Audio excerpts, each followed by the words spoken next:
Hello, everybody, and welcome to the Big Chill Podcast Group E preview. If you are actually watching all of our group previews in order, by now you'll probably be driven insane by the fact that we keep encouraging you to like and subscribe to the video and to search for the Big Chill Podcast on all of your various social media channels and to also look for us on your preferred podcast platform.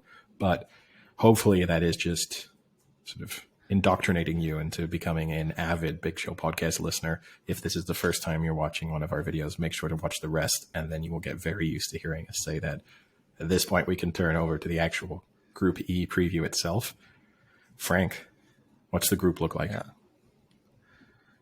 Well, it looks like Spain's got the road to make the knockout stage, but they have not performed as well as everyone thinks of Spain being, like that powerhouse. They've definitely fallen back to earth these past 5 or so years since they won the Euro in 2012, correct? Since then, they have not performed up to, I think, to the level that people have expected. And this is the first time in an international competition that Spain will not have any Real Madrid players. So that was pretty interesting to see that. First time ever. So no Sergio Ramos. Very interesting stat, actually. And I agree with you. Yeah. I mean, the thing is, in actual fact, right, Spain, we've spoken about a few other teams in this tournament, some of those other previews that everyone should go and watch once they're done with this. But there are teams coming to the end of golden generations. There are teams hitting a start of a golden generation. Spain have already had their golden generation, and these are the generations post-golden generation. And in reality, whilst for people maybe 25 or younger, it's very weird to go into major tournaments and not have Spain as one of the favorites. If you went back to the 90s and early 2000s, that was very normal. Spain were routinely discussed as the sleeping giant in world and European football. So they're kind of just returning to a place that they occupied for decades. Yeah, and it's true. I mean, the sleeping giant is even now. I mean, so they played Germany in the Nations League and thrashed them, right? 6-0. And then turn that around in March, they drew 1-1 to Greece in World Cup qualifying. So you have a team, who can come out and destroy a powerhouse like Germany, and then at the same time kind of just sit and idle and draw to Greece. So it is kind of a toss-up as to what you're going to see come the Euros. But I at least think that they're going to top the group. I mean, the group isn't super competitive that they can't get enough to win this group. In terms of talent, obviously they have, all the talent, but like I said, I think it's still really crazy that there's no Real Madrid players for the first time ever. But you have even like Ferran Torres, who's the 21-year-old who scored 3 goals in that 6-0 match against Germany. He's been playing great. He's got, I think, 6 goals for City this year and only about 10 appearances. So I think they're going to expect a lot from him, which is, again, tough to expect a lot from a 21-year-old on the international stage. Overall, though, their team is solid. They're stacked compared to everyone else in this group. So I think it's pretty easy that they have to be like 1 to 3 favorites. You kind of threw me in there. They are 1 to 3 favorites to win the group. Poland are 11 to 2. Sweden are 6 to 1, and Slovakia are the outsiders at 14 to 1.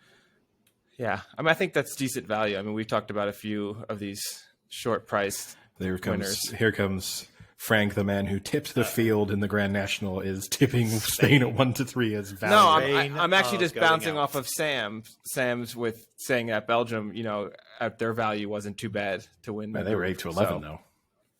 But yeah. I do agree with you. I mean, here's the thing: is when you do actually look at the group betting, I actually think that most of the favorites to win their groups will win their groups. So it could tempt me almost to go chalk and just combine the favorites in the various groups. And I think you got a pretty good chance of winning. The one that would concern me the most, I actually don't know who would concern me the most, but we can save that for conversation in our upcoming video where we predict the actual outcome of the Euros itself. Yeah. It's interesting that you mentioned Germany, though, because they are a team that went through going through a similar thing as Spain were, right? they've kind of over the past few years had their aura of like always turning up for competitions a little bit kind of smashed after a couple of recent performances. So they went through a bit of a flux with an early exit as well. So it's kind of, how much do you read into a 6-0 win against Germany? It sounds a bit odd to say, but I'm not sure. Like there's a weird thing about Spain at the moment. I think in the Nations League as well, they put in a really good performance against England, but England beat them 3-2 in Spain a few years ago. Spain are one of those teams where they're going to beat a team 5-0 or draw 1-1 in the most frustrating way. And you do wonder in this group when you look at, so say if like Ibrahimovic was going with Sweden, but Lewandowski is going with Poland, you wonder if those kind of star players in those second and third, kind of, if we take Slovakia out of it, you wonder about those other teams if they've got enough quality maybe with Lewandowski to really hurt Spain at the moment. Yeah, again, a little similar to the Netherlands. I think they've been dealt a good hand.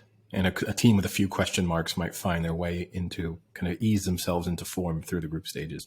The real question, Sam, like you've been doubting COVID for 18 months now.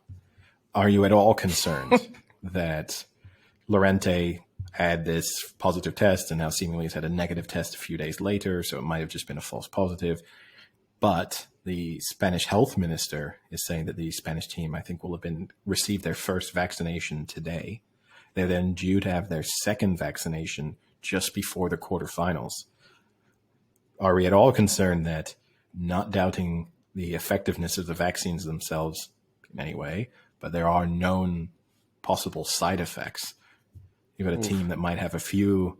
I mean, you don't want, even if you just go for the mild side effects of your arm hurting, right? You don't really want your goalkeeper's arm to not be feeling great as you possibly go into a Euros quarterfinal.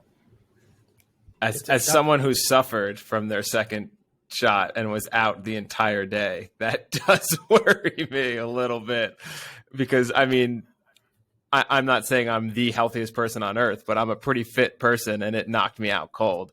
So just because you're fit doesn't mean you're going to not feel the side effects. Why have they done that? Like in the last game, they had to play their under-21 team because of it in that friendly. Why have they then planned it that the vaccinations are going ahead during a major? Well, so Luis Enrique, the manager, has refused to confirm that they will have received their vaccinations today or will be getting vaccinated at any point sort of before or during this tournament. However, the Spanish health minister is kind of insisting on it. The Spanish Olympians had to do it. And obviously the fact that the Spanish team has had 2 positive tests, right, between Llorente and Busquets. So given that fact, they might not really have too much choice and may be forced to do it. But the question mark, a little bit, we spoke about it with John Rahm, ironically another Spaniard, after the golf at the Memorial the other day. Why haven't these players already been vaccinated? You would have thought that there would have been, I mean, even though vaccinations have not been as readily available in Europe as they have been in the United States, most European countries are now at a stage where, for the last couple of weeks, but basically anyone of any age could get a vaccine.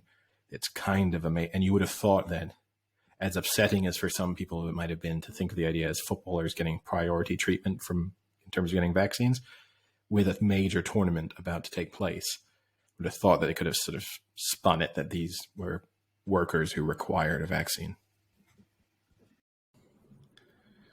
Eddie, can we stop spinning your COVID yarn here and get back to our Group E preview? Sure. Are you off your political soapbox yet? Never. I've always got one foot on it.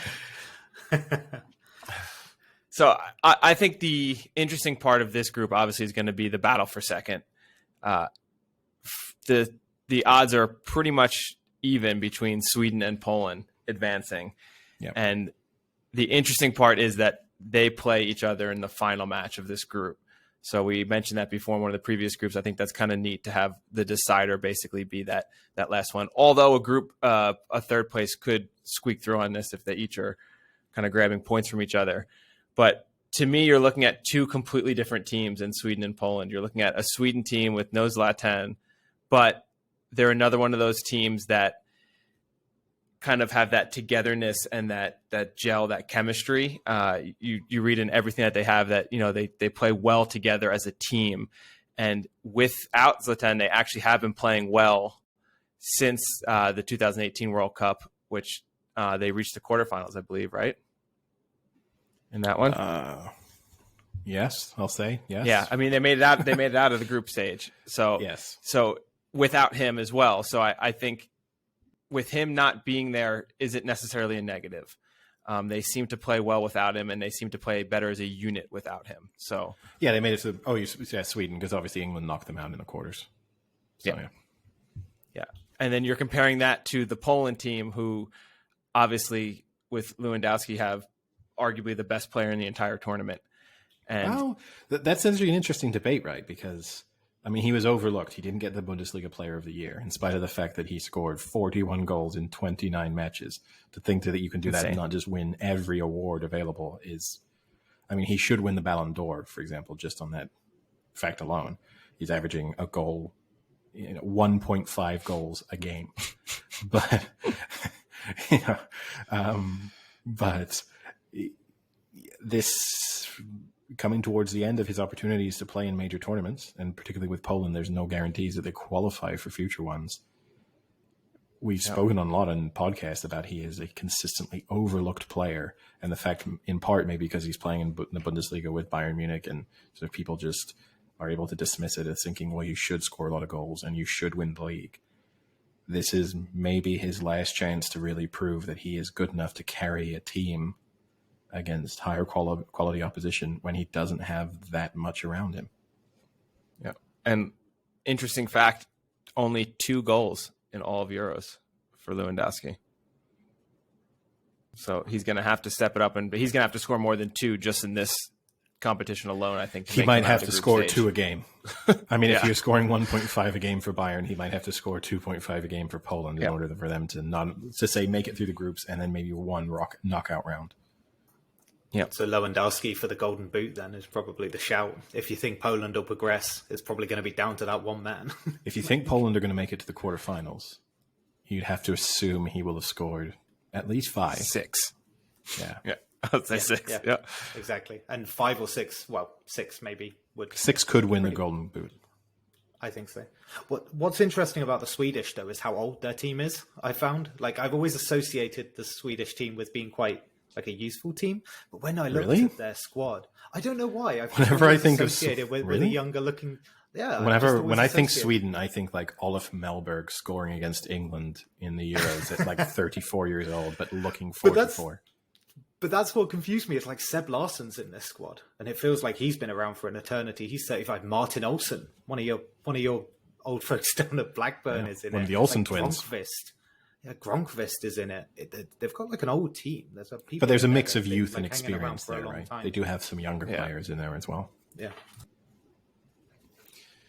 Yeah. So I think that's going to be the storyline for this group is, can one player pull his team out of the group stage, or is it going to be more of a team chemistry? Like Eddie said, a mix of leadership and youth on the Sweden side. And then you have Slovakia. I think they are going to finish last. They are very high, I think 18-1 to win the group, so not much of a chance there. They did make it to the round of 16 in the last Euros, so they did make it out of the group stage last time, but more recently they've drawn to Cyprus and Malta in qualifying, so that's not a good sign coming into the group stage. And you have a team that, as opposed to Poland, they really don't have a set striker. So goals are going to be difficult for Slovakia, and they're going to need them. And I don't see them being able to progress there. Yeah, their kind of iconic player has always been Hamšík, hasn't it? Yes. Kind of in the He's the only. Really I think he's the only one most people can think of. Yeah. So they haven't really had much around him. And the hair always helps. Right. Well, I guess that pretty much wraps up the Group E preview. Only Group F to go. So if you're watching this in order, you're nearly there.